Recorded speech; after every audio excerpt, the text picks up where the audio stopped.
Aprender sempre. 7º ano do ensino fundamental. Questão 1. Leia o texto abaixo e, a seguir, responda as questões que seguem. Quando é hora de comer, nós come. Quando é hora de beber, nós bebe. Quando é hora de dormir, nós dorme. Quando é hora de amar, nós ama. Quando é hora de trabalhar, aí nós fica no Facebook. Antes de responder as questões, tem que pensar o seguinte. Nós temos a língua na norma padrão, que é aquela dos textos das redações dos vestibulares, dos textos oficiais, e nós temos uma série de outras variações de linguagem, que são outras maneiras de falar e de escrever, e que podem ser utilizadas cada uma dentro de um contexto sem problemas. O problema acontece quando eu utilizo uma determinada variação de linguagem num contexto que não é o dela. Então, por exemplo, se eu pegar essa linguagem, que é a linguagem do caipira, e colocar num texto dissertativo, numa redação do vestibular, eu não posso fazer isso, porque não é o contexto adequado. Mas, utilizada no contexto adequado, cumprindo uma função de comunicação, não há nenhum problema nesse tipo de linguagem, não há certo ou errado, que o importante é comunicar e todas as maneiras de se expressar têm o seu valor. O importante é a gente pensar na questão da comunicação. Então, pensando nisso, ele quer saber o seguinte: quais palavras são consideradas variações de linguagem? Então, quais palavras desse textinho são variações da norma padrão? Então, por exemplo, se eu fosse colocar esse textinho na norma padrão, ao invés de quando é hora de comer, nós come, ficaria quando é hora de comer, nós comemos, se eu fosse colocar ele na norma padrão. Então, pensem nisso, observem de novo e aí vejam quais palavras são exemplos de variações da linguagem. Na segunda questão, ele quer saber o seguinte: o vocabulário é mais usado no meio rural ou urbano? Então, pensem em qual contexto que essa fala é mais utilizada. Não significa que não seja utilizada nas duas, mas ele quer saber em qual que é mais utilizada. E na próxima questão, no próximo tópico, é possível ouvir pessoas nas cidades usando essas variantes? Explique.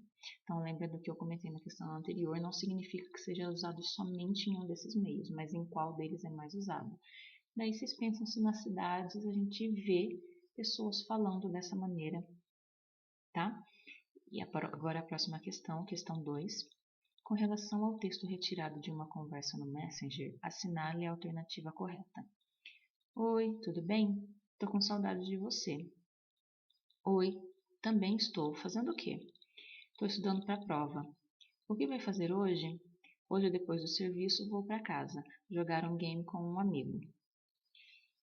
Letra A. Não pode ser considerado um texto, visto que não cumpre sua função comunicativa. B. Não é um texto, pois não há erros ortográficos e ausência de pontuação, dificultando o sentido. C. Esse tipo de escrita está presente e é valorizado em todos os meios de comunicação. D.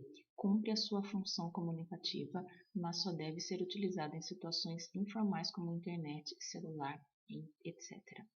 Lembram que eu disse na questão anterior que de todas as variações linguísticas não existe certo ou errado, existe questão de contexto, saber utilizar essa linguagem no contexto em que ela cabe.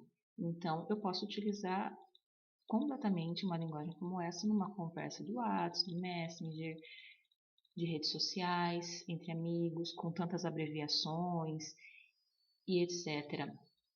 Mas eu não poderia utilizar numa situação formal de comunicação, como uma carta de reclamação ou um formulário, um texto para uma entrevista de emprego. Então, assim, dentro desse espaço, ela está ali cumprindo a sua função e, desde que haja comunicação e sendo respeitado o contexto, não há problema nenhum nessa linguagem. Questão 3. Observe a imagem retirada do Facebook e marque a alternativa correta em relação à linguagem usada. 2 formigas japonesas se encontraram no meio da rua. Qual o seu nome? Fu. Fu o quê? Formiga. E o seu? Ota. Ota o quê? Ota formiga. A. Pela linguagem utilizada, as formigas não conseguem se comunicar. B. Esse modo de falar é totalmente inaceitável em qualquer situação, porque é linguagem matuta. C. As personagens conseguem se comunicar. D. O texto não pertence à língua portuguesa. Então, pensem no seguinte, a piadinha aqui, ela existe porque são formigas japonesas. E aí, tem até assim o olhinho puxadinho delas. E aí, a gente vê que, por elas serem japonesas, os nomes delas, Fumiga e Ota, formiga, lembram a sonoridade da língua japonesa. E, no fim das contas, querem dizer que o nome delas é formiga e outra formiga. E então, é uma situação em que tem uma comunicação e existe uma brincadeira ali com as línguas portuguesas e a sonoridade da língua japonesa. E pensem nisso para responder, então. Questão 4. Simulado Prova Brasil. Meu diário, 7 de julho. Pai é um negócio fogo. O meu, o do Toninho, do Mauro, do Joca, do Zé Luiz e do Beto são mais ou menos. O meu deixei jogar na rua, mas nada de chegar perto da avenida. O Toninho está terminantemente proibido de ir ao bar do seu Porfírio. O do Beto é bem bravo, só que nunca está em casa. Por isso, o Beto é o maior folgado e faz o que quer. Também, quando o pai chega, me show a brincadeira. O do Joca é que nem o meu. O do Zé Luiz deixa, mas é obrigatório voltar às 6 em ponto, e o do Mauro às vezes deixa tudo. Outras dá bronca que Deus me livre. Tudo na tal língua estrangeira que ele inventou. Ricardo Azevedo. No texto Meu Diário, frases como pai é um negócio fogo, o Beto é o maior folgado, me show a brincadeira, indicam um tipo de linguagem utilizada mais por idosos, crianças, professores ou cientistas. Então pensem nas marcas de informalidade desses trechos, negócio fogo, maior folgado, me show, e pensem quem dessas 4 pessoas, no caso desses 4 perfis, utilizaria mais essa linguagem. 5. Leia o texto abaixo e, a seguir, responda. Tô com fome, posso fazer um lanche?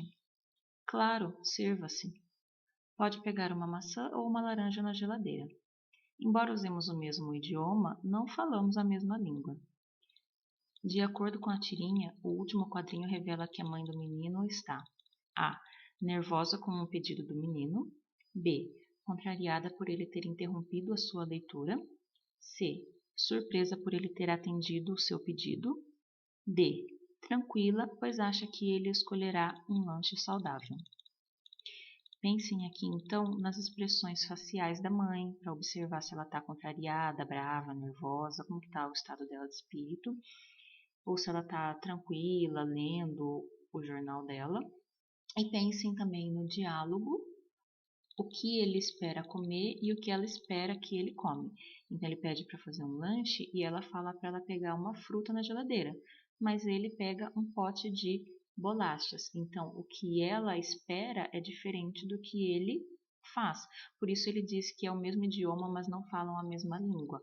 Eles usam o mesmo idioma, que é a língua portuguesa, mas eles não falam, não têm as mesmas ideias a respeito de uma mesma coisa. Questão 6. Leia as tiras 1, 2 e 3, identificando e observando todos os recursos linguísticos, palavras, pontuação, balões e os desenhos, utilizados para a comunicação das mensagens. Depois que analisar as tirinhas, registre as suas impressões no quadro. Tira 1. Como pode uma mosca ficar presa aqui? Será que os ratos não percebem que é uma armadilha? E os ursos, como é que ainda ficam presos nisso? Tira 2. Pobrezinho, meu canário morreu. Ha, ha, ha. Quem ensinou o passarinho a fingir de morto? Tira 3. A reunião mensal do Clube dos Mentirosos irá terminar agora. Primeiro, vocês pagaram todas as mensalidades? Sim, sim, sim, sim. Então pensem aqui nas 3 tirinhas, que na primeira tirinha o menino está se questionando, o rapaz está se questionando como é que esses animais caem nessas armadilhas. Mas na última tirinha não há nenhuma fala, ele está ali preso, digamos, ao computador, com uma gravata no trabalho, E dá para observar aqui no fundo aqui que inclusive ele está numa aquela divisão que é feita nos escritórios para separar um profissional do outro, para diminuir o ruído, conversa e etc. E, de certa forma, será que ele não está preso também? Na tira 2, a gente tem a dona do canarinho achando que ele está morto, mas na realidade ele está só fingindo que está morto. A hora que ela abre a portinha da gaiola, ele foge. E aí a senhora está se questionando como foi que isso aconteceu. Será que foi o cachorro que ensinou o canário a fingir de morto? É o questionamento dela, e pela carinha do cachorro vocês já observam ali na expressãozinha dele, na carinha dele de malandro. E na tira 3, ele faz essa questão antes de encerrar a reunião do Clube dos Mentirosos, se eles pagaram as mensalidades. E todos dizem que sim, mas é o Clube dos Mentirosos, onde as pessoas mentem. Então, será que esse sim é verdade ou não? E aí fica a dúvida. Aí tem a tabela para ser respondida, mas nessa tabela a gente vai fazer uma pequena adaptação. Então, ele já coloca algumas respostas, que é a da primeira linha, com a informação implícita, subentendida. Na tira 1 é que o homem está preso à tecnologia. Na tira 2, que o cachorro é mais inteligente que o homem. E vamos adicionar o canário, né? O canário, no caso, foi mais inteligente também. E na tira 3, todos mentem no Clube dos Mentirosos. Aqui, nessa próxima linha, vocês vão responder qual é o assunto do texto, qual é o assunto tratado, ou seja, qual é o tema, sobre o que fala. Então, no caso da tira 1, da tira 2 e da tira 3, vai responder para cada um deles qual é o assunto. E, no caso das duas próximas linhas, vocês vão responder de maneira única para as 3 tiras, porque ele quer que vocês façam uma análise comparada entre as 3 tiras. Então, se vai fazer uma análise comparada, não faz sentido responder isoladamente em cada quadrinho, e também não faz sentido colocar uma resposta aqui e repetir essa resposta nos demais quadrinhos. Então, nessa questão, ele pergunta: quanto à estrutura da tira, em que elas se assemelham? O que é que tem em comum entre as 3 tiras? O que elas têm de parecido, o que elas têm de semelhante? Mas ele está perguntando quanto à estrutura. Então, quando fala de estrutura, ele está falando de formato, de desenho, de quantidade de quadradinhos, da estrutura mesmo, como é construído, como é feito essa tirinha, tá? Não se trata de tema, nem de linguagem, é da questão da construção mesmo dela, da estrutura. Observem, essa tem 4 quadrinhos, essa tem 3. Tirinhas são histórias ilustradas bem curtinhas, que têm a linguagem verbal e são, no caso, as palavras, e a linguagem não verbal, né? Então, ele quer saber com relação à estrutura, o que elas têm em comum. Aí pode responder de uma maneira única para as 3 tiras.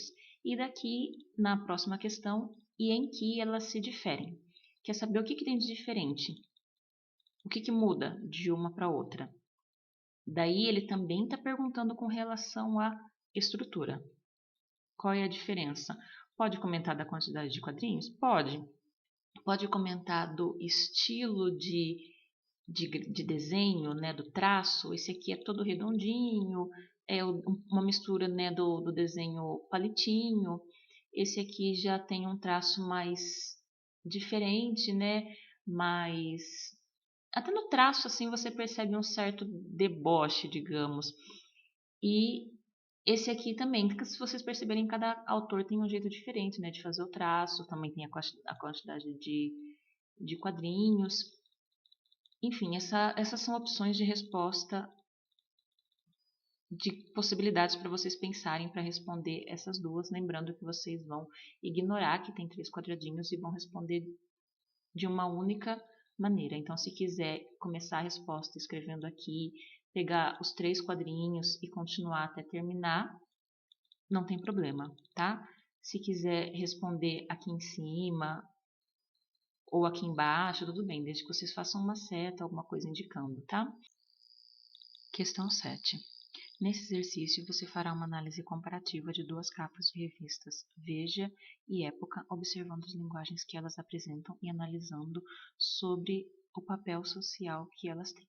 Depois de ler as mensagens da capa, responda os exercícios. Essa questão ela é só leitura, é só para ler e observar essas capas para depois responder a partir da 8.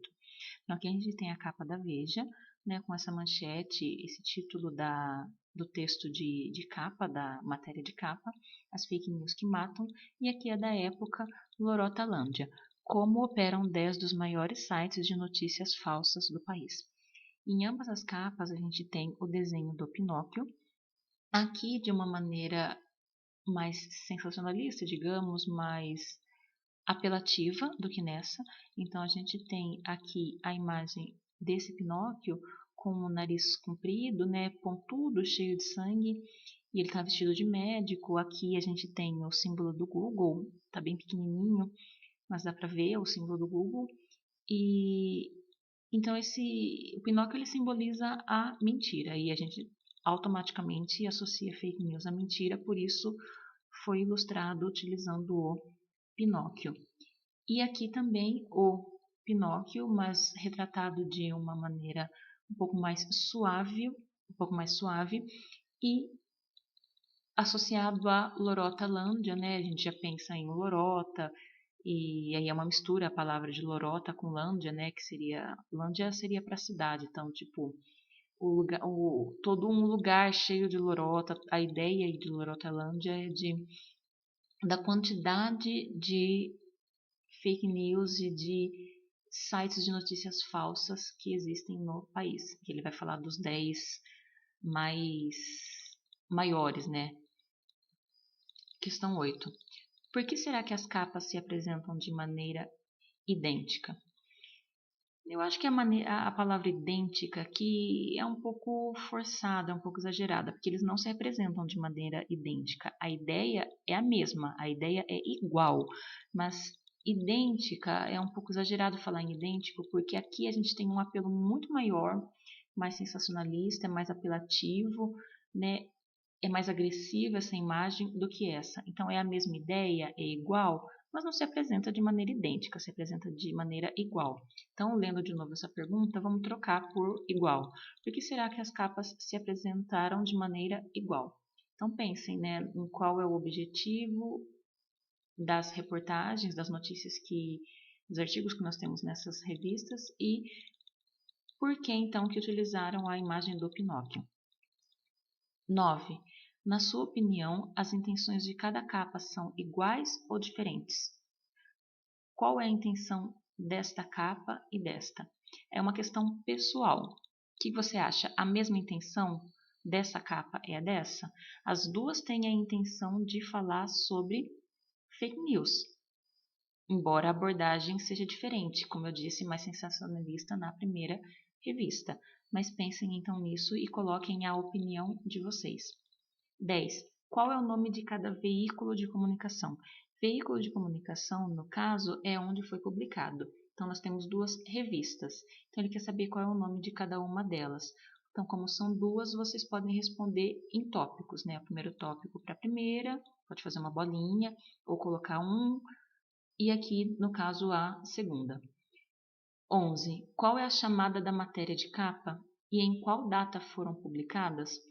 A chamada da matéria de capa é aquilo que eu comentei com vocês, que é um título que existe ali, né? Então a gente tem, por exemplo, as fake news que matam, é a chamada da principal matéria. Então nessa revista, as fake news que matam vai ser a principal matéria dessa revista. No caso, a matéria de capa, a matéria que ilustra a capa. Então tem que responder para cada uma delas, né, qual é o título da matéria de capa. Então, pode responder também em tópicos. Então, no caso da primeira, qual é o título da matéria e no caso da segunda, qual é o título. E ele quer saber também em qual data foram publicadas. Vocês só vão conseguir responder isso na segunda, porque aqui na segunda a gente tem esse número, essa data, 23 de abril de 2018. Então, não dá para saber em que data foi publicado por essa data aqui. Mas na segunda, a data, ela está aqui na capa, mas ela está muito pequena. Eu tentei ampliar o máximo que eu pude, mas conforme eu fui ampliando para ver se eu conseguia ver a data, a imagem foi distorcendo. Então, as letrinhas pequenas foram ficando distorcidas e não foi possível ver essa data. Não tem como vocês verem, então não tem como responder. Então, no caso da primeira revista, vocês vão responder somente qual é o título da matéria de capa, e no caso da segunda, vocês vão responder qual é o título e em que data foi publicada. Agora, na questão 12, explique as expressões Lorotolândia e fake news. Então, eu já comentei isso na leitura das imagens, agora vocês vão explicar com as palavras de vocês o que significa cada uma dessas palavras dentro do contexto dessas capas. 13. Leia a imagem abaixo. Em seguida, marque a alternativa que corresponda. Trata-se de um ou uma. Alguns segredos deixam marcas para a vida toda. Pode ser abuso. E temos as letrinhas miúdas aqui, mas observando toda a imagem de uma maneira geral, uma criança com um adulto tapando a boca dela, diz que sim, então ele está estimulando, né, está estimulando as pessoas a denunciar esse tipo de abuso, e aí qual tipo de abuso, né? Justamente porque eles podem deixar marcas para a vida toda, então eles não devem ser guardados em segredo, eles devem ser denunciados. E aí ele quer saber se é uma propaganda de filme, campanha anti-pedofilia, campanha contra a fome ou campanha escola para todas. Essa está bem fácil, né? 14.